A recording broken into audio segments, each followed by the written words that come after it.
Hey, welcome back. It's another Age of Empires 4 replay. This time it's myself as the Abbasid dynasty, and I'm up against Axel Foley, who's going to be playing as the Holy Roman Empire. Now, after this game, I looked up Axel Foley on the leaderboards for Age of Empires 4, and it turns out this individual is top 500 North America. This is a really strong player, and I really want to learn as much as I can from these top players. So for this game, we're going to actually reveal the whole map and try to learn a little bit about how our opponent plays. So in this match, it's going to be on Mountain Pass. It's got this big open gap here in the center. But beyond that, the map is perfectly divided in half. Now, the one thing to look for on this mini map down here in the lower right when you're playing up against Holy Roman Empire is where are the relics? Because if my opponent can grab his 3 relics for the Regnus Cathedral, he'll be in good shape. Looks like 2 down here, 1 tucked here, and then 1 sort of over there, and then 1 right in the center to squabble over. So it was a pretty balanced map overall. So to begin with, my opponent is likely going to go Aachen Chapel. It's a great landmark, especially if you can condense all of your resource gathering points into one area. We're going to see what happens here. I advance. I'm going to be doing my standard build here where I go for a second town center the moment I make it to the feudal age. And I'm going to be very greedy doing this. The distance between our bases is incredibly short. And that'll come up later in the match, but you can see how quick it is to move from my opponent's base, just following this scout. And we've already reached the border of my base. I mean, you could have siege units all the way over here, and that's just a short little distance.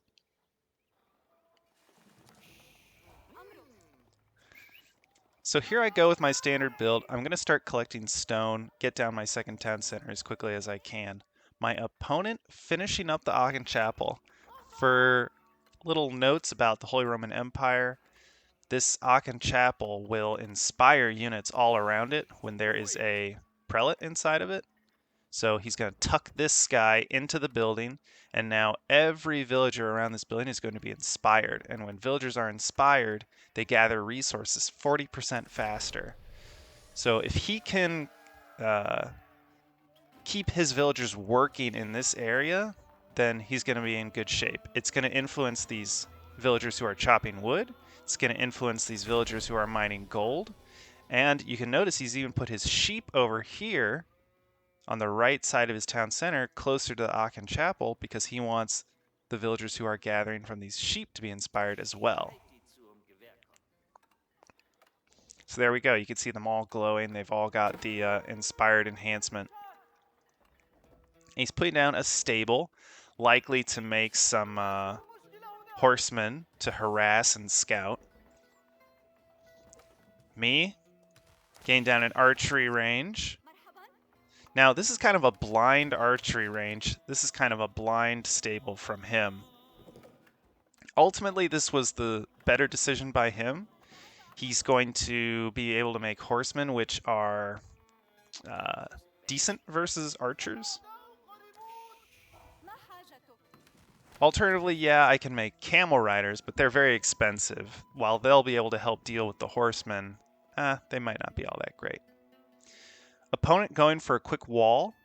Not a bad idea, though this gap is still open. So even if this wall completes, he's going to have to finish walling off. I believe I scout this with my scout, and I'm going to do my strategy where I take my unit, place it where I'm seeing the walls starting to be built to block the villager and kind of bug the villager out.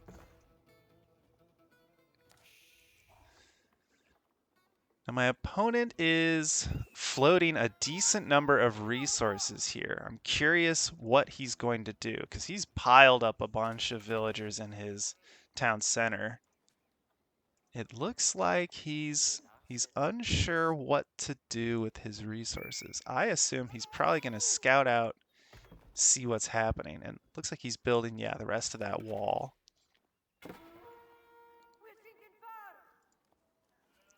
Floating a lot of resources. He's got all the gold he needs. Oh, he's gone professional scouts, and he's using his, looks like one scout right now to ferry. Oh, he's got 2 more. So he actually used his stable to produce scouts rather than immediate horsemen, and he's using, looks like maybe 2, 3, 4 scouts to hunt for deer and bring the carcasses back to his town center. Now, it's such a good idea as Holy Roman Empire to do this, because if you can put the corpses, the carcasses, near the Aachen Chapel, your villagers will be inspired to gather from them. So yeah, he's gathering up all the deer he can. It's a smart play by him. Really like it. On my side, trying to take out his horsemen, but they have really good ranged armor now. So I'm having to do this kind of kiting and moving around. Hopefully I'm getting a barracks down, or already do. Okay, looks like instead I went stable. But yeah, these horsemen are very effective versus my archers. And yeah, it looks like I'm having to retreat them. He's more than happy to do this, because he's just pumping out villagers and getting them to harvest the food from. Yeah, he's incredibly focused on food right now. He's trying to get to that next stage.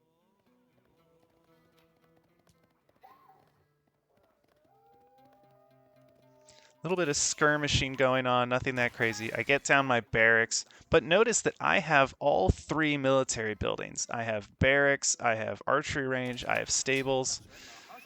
I need to decide, do I really need all of these military buildings? Am I really going to be producing an army and staying in the feudal? If I am, fine, but let's commit to it right now. Start spending all my resources and start pumping units nonstop. Everything should be pumping units, the horse, the stable, everything. And I should be applying pressure, because all he's got are his 5 horsemen, though he's going to continue to make them. And he saved up enough to get the Regnitz Cathedral. These deer carcasses provided him so much food. Here I am trying to put on a little bit of pressure. This spearman's going to be pretty effective versus these horsemen. You can see we're doing a little dancing here. But I mean, what am I going for? Should I just keep producing units? I'm getting some tier 2 buildings. But my opponent's still sprinting for Regnitz. Once he gets this, he's going to get his prelates, near the relics on the map. Grab them up as quickly as he can. And notice that he's also laying down more stables. I've heard this is a very good strategy if you rush to the Castle Age. If you can rush to Castle Age, you should really produce Lancers. Lancers are going to be the unit to produce. Wow, yeah, there it is. It's what every single stable's producing. The reason for this is, while they're a high-cost unit, they are incredibly strong. Heavy armor, strong melee combat, countered by spearmen and crossbowmen. Yeah, I can spam spearmen, and my spearmen are pretty strong, but I likely need 3 barracks pumping out pure spearmen to try and put a stop to all these knights. He's grabbing up the relics, you can see there. I'm trying to prevent some relic taking by putting my units at different relic locations. And it looks like I have enough to advance, and I go for it. But this is pretty dangerous to advance here. I'm seeing the Lancers coming out, or these Knights. Ideally, I would put a wall down to try and prevent these Knights from getting through.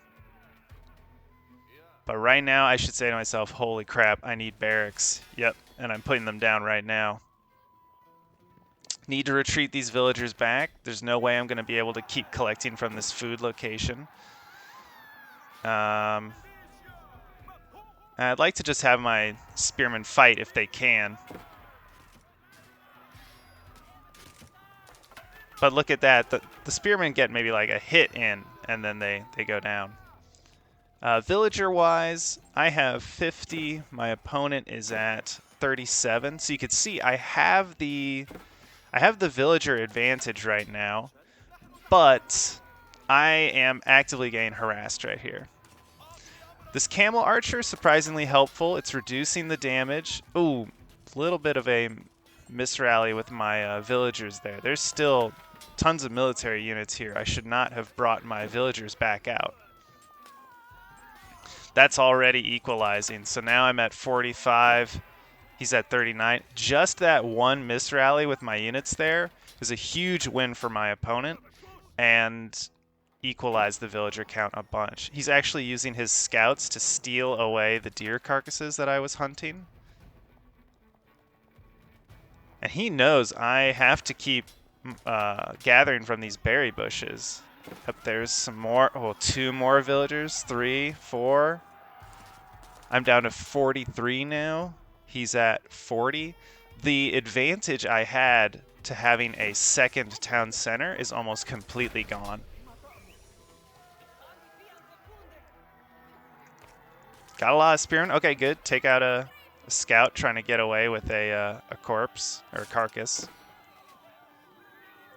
You can see the spearmen are wildly effective versus these knights. They trade very effectively, but I need to upgrade my spearmen. So I need to get the upgrade to veteran. Looks like that's happening here.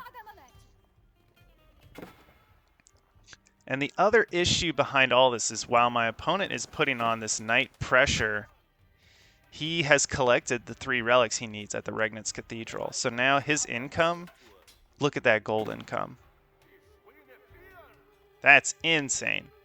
And my food income is starting to suffer. Because where can I gather food? Sure, I'm gathering food from some of these farms, from these berries, but where else can I go beyond that?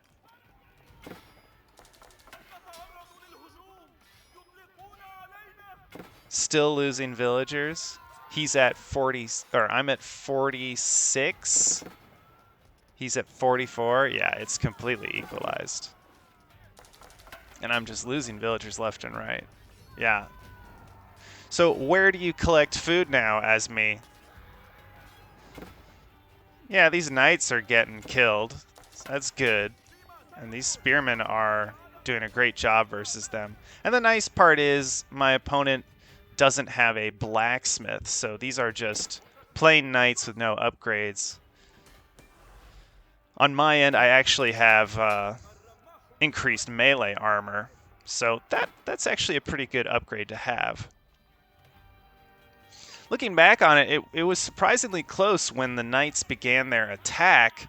If I was better about creating towers for my villagers to retreat to, if I had invested in more farms. I mean, I have 900 wood. I really don't have to be sending my villagers out to some remote location. I could just keep making farms all around my town centers, because it's pretty easy to retreat units from farms into my town center. But at that point, what? I'm confined to my base by my opponent. So I can't exactly go for more gold locations, and this one's only going to give me about 1,000 more. Can't get more stone because this one's already at 300. I start to try to build a keep, end up having to retreat my villagers. I mean, look at how many knights this is. I retreat them pretty effectively, but now he's mixing in man-at-arms, and my spearmen are not going to be good versus the man-at-arms. I need crossbowmen to assist. Pretty smart by my opponent. He breaks off a small group of knights and sends them into the wood line, just wherever he knows that there's villagers. See, now the man-at-arms are engaging with my spearmen. They're just not very effective versus these men-at-arms. Pretty smart by my opponent. I like the idea of mixing in the man-at-arms. He knows that all I can make are spearmen to really counter his heavy horse army. And yeah, he's basically stopped production of his knights because he knows I'm pretty heavily invested into spearmen. And he gets down the blacksmith to start getting upgrades. That's good. Yeah, I don't have enough units to defend against this. At this point, I realize, you know what? I don't think I can continue to play against this. I'm losing my villagers. I call GG. In retrospect, I think this map, French Pass, with such a short distance between the bases, not a map to play greedy Abbasid on. I made some good decisions, but ultimately, I don't think the build that I always go for was a good choice in this game. And my opponent was really well prepared. I think he played that game really well. All right, thanks for tuning in. Catch you next time.